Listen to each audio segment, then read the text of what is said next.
the victorious Cloud9.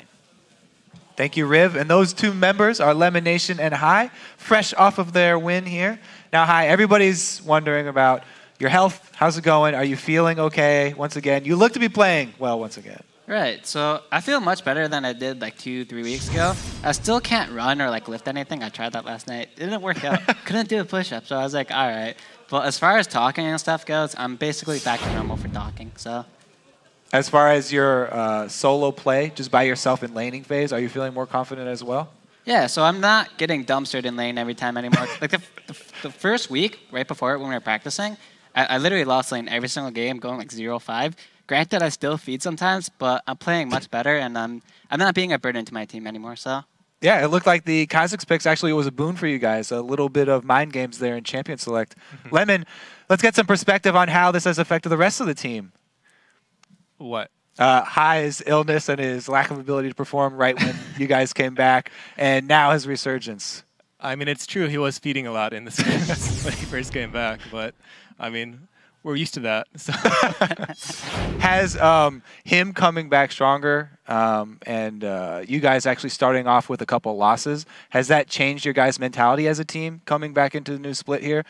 Well, it's much better to get the losses out early, so that way you're not like overconfident going into the games or anything. So I'm rather we lost now than lose like 10 games at the end of the season and get like sent to relegation or just not make playoffs or something.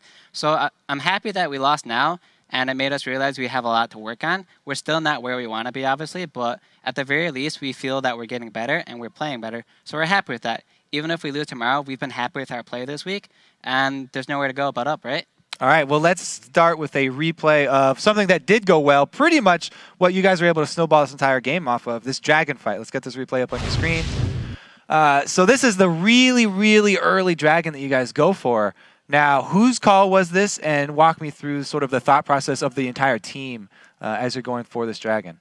Well, I believe Lemon and Mitos were calling the dragon, as they're always the ones that do it early game. They'll be like, hey, you want to do level 2 dragon? They're like, sure, why not? But I saw Voidboy start running from mid down dragon, so I knew they knew we were doing it. At that point in time, I start rotating over, and they try to 3v5 us, and that does not work. They have 3 people here, we have 5, and we just get to clean up. They both use their flashes to get in, finish me off. And we're just much stronger at this point. We have stronger like mid-game or early game champions. We can just chase them really far and just get these kills. This was basically GG right here. The fact that they got triple killed, lost their double buffs, and didn't get anything in return except for 1 kill.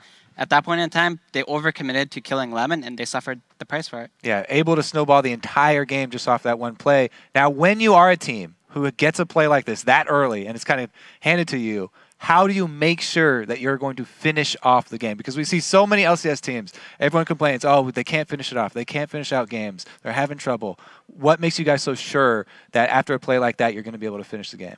When you get that ahead early game, there's honestly nothing they can do to come back, especially with the champions they have. They don't have something like a Lee Sin where they can just kick the carry into the team. They're very limited in what they can do. All they have going for them is like a 5-man shockwave, and we know that. So as long as we don't make a mistake, they will lose a game. So we play smart, calculated, avoid 5v5s, look for small skirmishes, and there's nothing they can do as long as we don't mess up.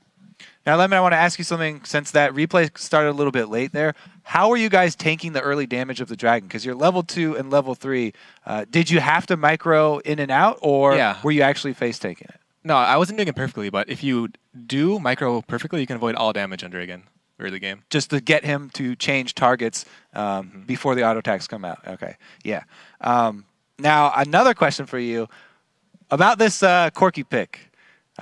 What are the strengths that Corki's gonna bring to a team like this? I know you don't like talking about picks. Don't give me the answer that you guys are sponsored by the Air Force now, and that's why you picked Corki either. I mean, we built the comp around Corki. Okay. Since we're sponsored by the Air Force. It's patriotic to pick him, right? It is now, I guess. It is now. Speaking of that, we got LMQ coming up for you guys tomorrow. Now, coming into this week, they're still tied for top spot now. Do you guys have something special planned for LMQ? I mean, if we did, we wouldn't talk about it. So we'll if there's some secret thing we got coming for them, we wouldn't say anything, you know? Okay. That's how secrets get revealed. Someone asks and you say it, then it's not a secret anymore. Do you guys feel, since you started out not so strong this split, that there's more pressure to come up with strategies beforehand? Do you feel like you're taking these games more seriously, trying harder to come into the games with pre-made plans? I wouldn't say more pressure. I think when you're on at the top, like you have the first place, there's a lot of pressure to stay there. And I feel like coming like this, there's just less pressure. Always nice to have less pressure then. There's added pressure from Fantasy LCS, though. You get all these random tweets saying, hey, man, why'd you feed last game? You're benched off my team. I'm just like, sorry, dude, I didn't mean to lose you that bet, but what can I do? I didn't like losing either, but this is just like salt in the wound, you know? On that note, if you would have ignited Morgana on that all-in, yeah, I didn't think she would take that much damage. More kill. I didn't think she'd take that much damage. I was like, oh, shit, I should have ignited her, shouldn't I? All right, well, thank both of you guys for joining me at the desk today. Now we are going to